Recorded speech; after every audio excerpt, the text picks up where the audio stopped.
নবী সাল্লাল্লাহু আলাইহি সাল্লাম আবু তালেবকে কালেমা পড়াবার জন্য কি পরিমাণ কাঁদছে, চেষ্টা করছে। শেষ মুহূর্তে বলছে, চাচা চাচা কালেমাটা পড়েন না চাচা।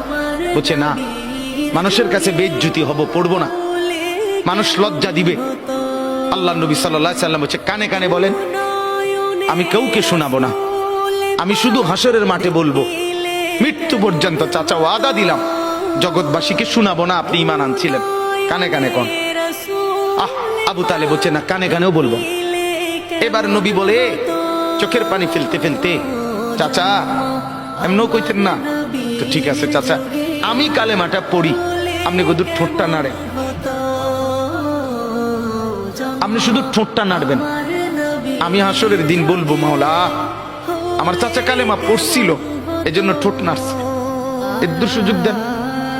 চাচা বলছে না না না, ঠোঁটও নাড়ব না। আল্লাহ নবী তখন অঝরে কাঁদতেছিলেন আর চোখের পানি ফেলে বললেন, চাচা আপনি জাহান্নামের আগুনে জ্বলবেন, আমি সইব কেমন? আবু তালেব নাফরমান তখন কি বলছে জানেন?